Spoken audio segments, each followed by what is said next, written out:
네, 그럼 오늘장 어떤 식의 대응 전략이 필요할까요? 전략 체크인입니다. 함께 해주실 분은 신한투자증권의 신병재 부지점장 만나보겠습니다. 안녕하세요. 네, 안녕하세요. 네, 그때 저희가 지난 12일쯤에 연결했던 것 같은데 앞서서 한 차례 출렁거림이 있고 반등을 할 때 연결을 했었고 다시 또 괜찮아 싶었는데 출렁거렸다가 다시 반등을 할 때 이렇게 다시 연결을 하게 됐습니다. 시장 분위기부터 좀 읽어주시죠.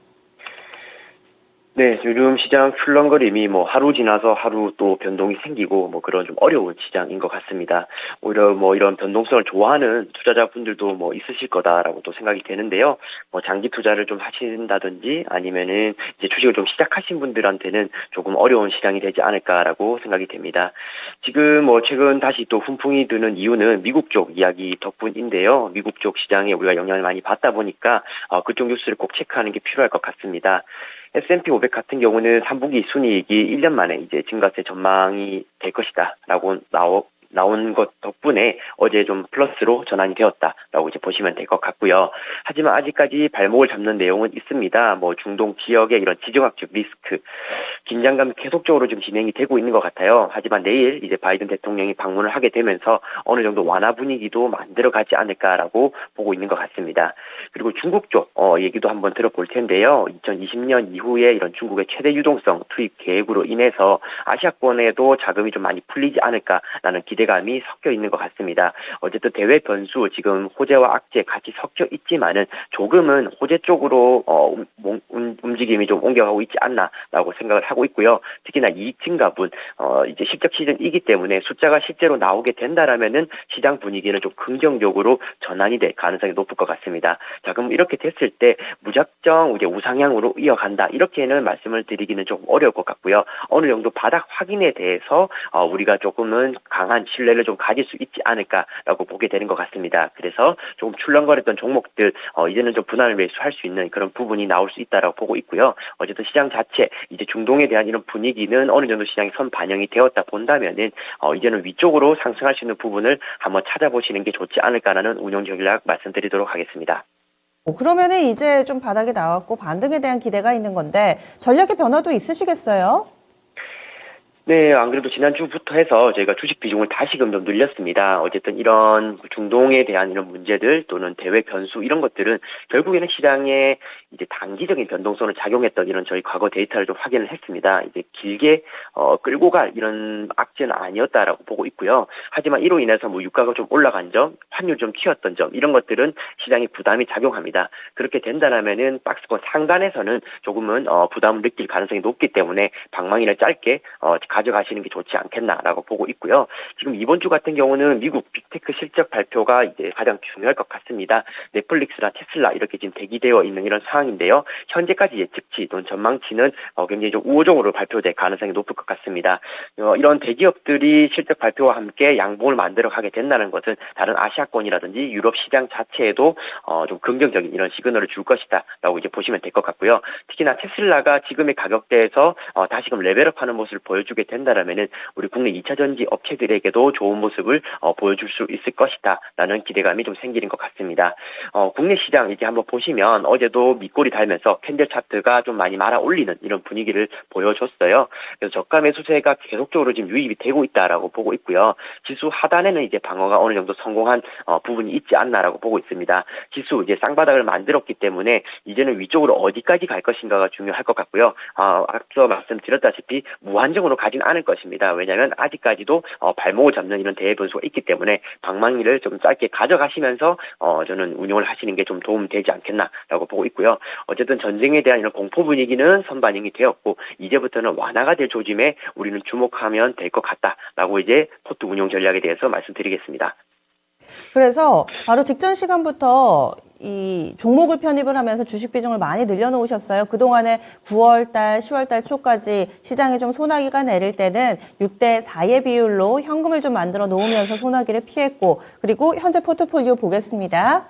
지난주에 주성 엔지니어링을 추가로 사면서 현금 대 주식 비중이 9대 1로 확 바뀐 포트폴리오입니다. 그래서 종목 보자면은요. 기존에 파마리서치와 LG전자, 현대로템 각각 20%씩 60% 있었는데 지난주에 주성 엔지니어링 엔지니어링 30%를 사면서 주식 비중이 90%가 됐습니다. 그러면 하나씩 리뷰해 보겠습니다. 가장 최근에 산 주성 엔지니어링 한 주 동안에 어땠나요? 네, 주성 엔지니어링 같은 경우는 최근 SK 하이닉스와 방향을 좀 비슷하게 가져가고 있습니다. 아시다시피 SK 하이닉스가 12만 원대 상단에 좀 부딪히게 되면서 그와 관련된 반도체 장비주들이 함께 조금씩은 좀 쉬어가는 분위기도 만들어가고 있는데요. 어쨌든 이번에는 상단을 돌파할 가능성이 좀 높게 평가를 좀 받고 있습니다. 3분기 실적에 대한 부분은 이미 어느 정도 다 반영이 되었기 때문에 발목을 잡는 이런 내용이라기보다는요. 4분기나 또는 내년도에 해소가 될 그런 모멘텀에 더 주목을 하게 되는 것 같습니다. 마찬가지로 주성 엔지니어링도 올해 관련된 이런 실적이라기보다는 2024년에 변화된 이런 실적 모멘텀이 더 강화될 것이다라고 예상을 하고 있고요. 차트 보셔서 아시겠지만 최근 이렇게 주가 흔들리더라도 크게 깨지지 않는 모습 이렇게 보여주는 것 같습니다. 특히나 28,000원대 잘 지켜주고 있다라고 저는 보고 있고요. 지금의 박스권이 이제는 새로운 또 가격대를 만들어갈 수 있는 부분이 생길 것이다라고 보고 있습니다.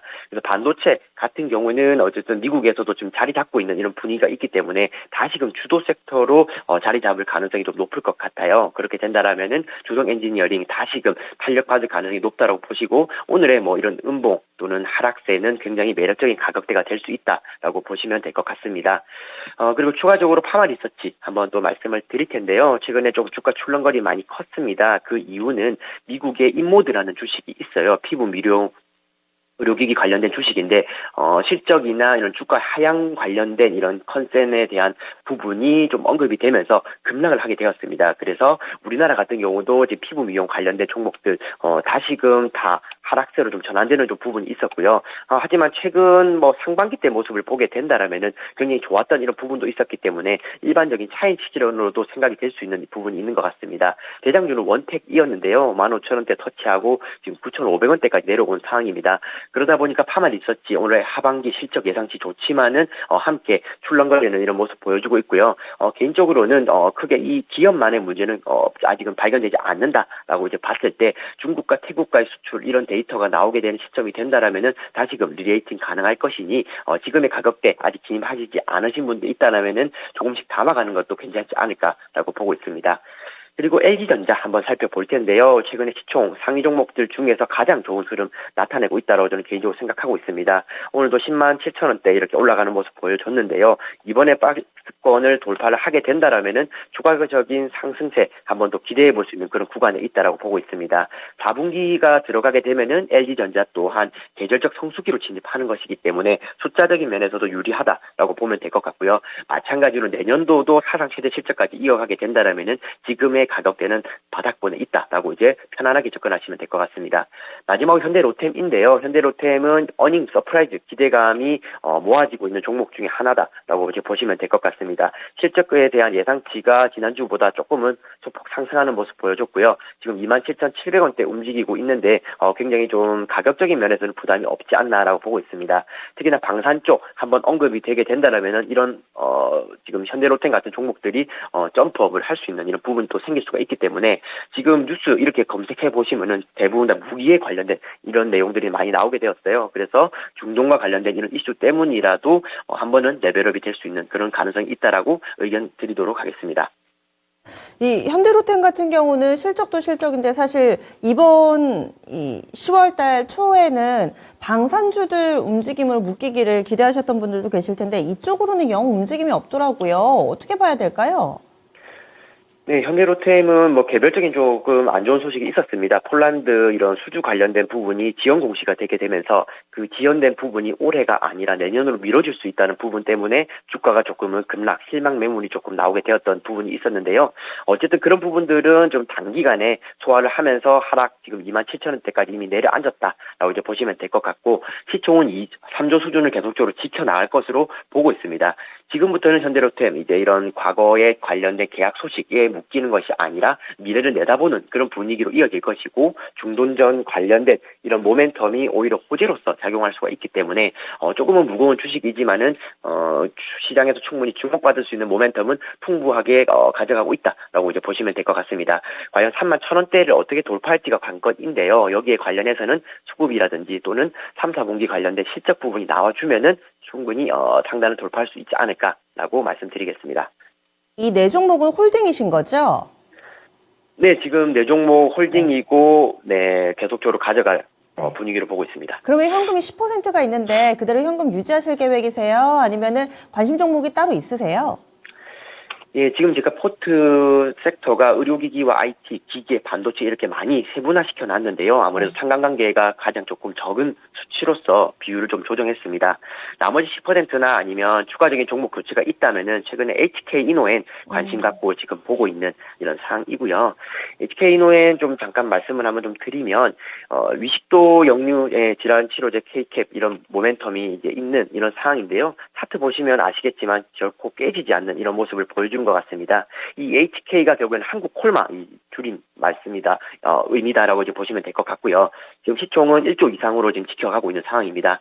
제가 알기로는 한국 콜마에서 인수할 때 시총 1조 3천억 수준이었어요. 근데 지금 1조 이제 1,800억 수준까지 내려앉은 이런 상황이기 때문에, 지금부터는 주가 리레이팅을 해야 되는 이런 부분이 있다라고 보고 있습니다. 우리가 흔히 알고 있는 헛개수나 컨디션, 거기에 관련된 부분이 HK 이노엔 소유다라고 이제 보시면 될 것 같고요. 지금 이것은 어쨌든 헛개수뿐만 아니라 실질적으로는 아까 말씀드렸던 K캡 관련된 모멘텀으로 시장을 보시면 되는데, 국내에서는 굉장히 탑픽으로 지금 흘러가고 있는 상황이고요. 해외 쪽 보시게 되면은 최근에 칠레 쪽도 이제 허가가 나오게 되면서 해외 수출 관련된 부분도 눈에 띄게 커지고 있는 이런 상황이라 보시면 됩니다. 1,000억대 수출되는 품목이 제가 알기로는 3개 정도밖에 없다라고 있는데, 그 중에 하나가 HK 이노엔, 이 KKB다라고 보시면 될 것 같고요. 이렇게 1,000억대까지 보통 올라가는데 시간이 7년에서 한 10년 정도 걸리는데, HK 이노엔 같은 경우는 3년 만에 도달하게 되면서 그 기업 성장성에 대해서 굉장히 관심을 많이 받고 있는 이런 상황입니다. 그래서 조금의 출렁거림이 생기게 된다라면은 진입할 수 있는 그런 부분이 있는 것 같습니다. 알겠습니다. 그럼 오늘 말씀 잘 들었고요. 다음 주에 이들 종목군들 계속해서 체크해 보겠습니다. 고맙습니다. 네, 감사합니다. 예. 그럼 포트 한 번 더 정리해 보겠습니다. 이제 어느덧 꽉 찼습니다. 저가 매수 잘 된 포트폴리오고요. 파마리서치, LG전자, 현대로템 각각 20%씩, 주성 엔지니어링 30% 있습니다. 그리고 종목 교체 혹은 남은 현금 10%를 활용할 만한 대기주입니다. HK, 이노엔 이 종목 신규 매수 관심 종목으로 담아두고 있습니다. 네, 지금까지 다양한 투자 판단에 대한 도움 말씀드렸습니다. 종목의 상승 하락을 보장하지는 않습니다. 안정적인 상승 움직임 나타냈던 1시간이었는데요. 남은 시간도 계속해서 지켜봐 주시고요. 전 여기서 인사드리겠습니다. 함께해 주신 여러분 고맙습니다.